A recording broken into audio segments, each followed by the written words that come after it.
Hey, what's going on, guys? Today I want to talk about some NBA trades that make no sense when you look back at them. I'm going to avoid the obvious trades like Garnett to the Nets and Kyrie to the Celtics and focus on some less memorable trades. A lot of these actually are quite recent, so I think they'll be really interesting. The first trade is actually one that happened in the middle of this season, and it's Andre Drummond to the Cleveland Cavaliers. The trade doesn't make sense for both the Pistons and Cavs for several reasons. To start, the Cavaliers already have an above-average center on the roster in Tristan Thompson.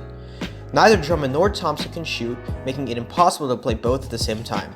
Drummond's $70 million contract doesn't help the Cavs either. For a young team looking to rebuild, having three players with large contracts in Drummond, Thompson, and Kevin Love just doesn't make any sense.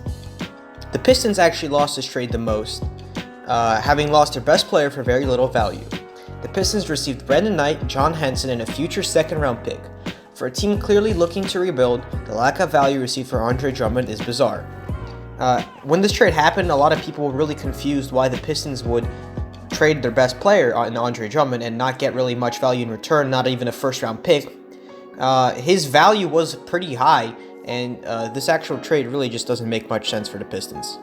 Number 2, we have Kelly Oubre and Austin Rivers to the Phoenix Suns in return for Trevor Ariza.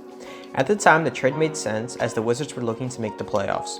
Ariza would certainly help bring stability to the locker room and make a run in the playoffs. The problem is that Oubre immediately broke out, with the Suns becoming a double-digit scorer that season, and now a 20-point-per-game scorer the following season. The Phoenix Suns certainly benefited from the trade in loading older players, allowing for more developmental minutes for the young players. Rivers never played for them, as the Suns released him as soon as he was acquired. The thinking here from Washington was that they would trade a young, unproductive player for a seasoned veteran who would help them make the playoffs. Trevor Ariza really didn't turn out for them and didn't even re-sign with them, so definitely not a good trade.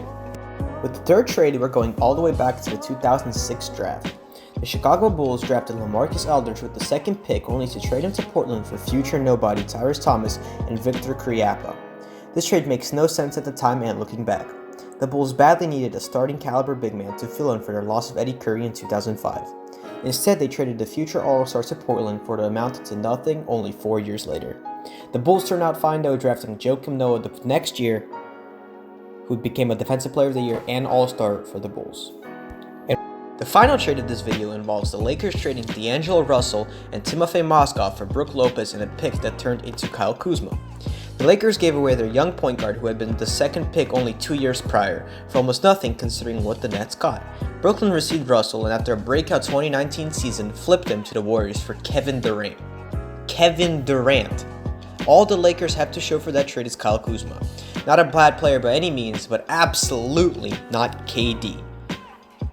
Looking back at this trade, I understand what the Lakers were trying to do. They were trying to unload some salary in Timofey Mozgov, and they were trying to move on from a young point guard who really didn't show much productivity in his 2 years with the Lakers. They had just drafted Lonzo Ball, so they were looking to move on. But looking back, this trade just doesn't make sense. Yeah, guys, if you enjoyed this video, leave a like, subscribe. Thank you.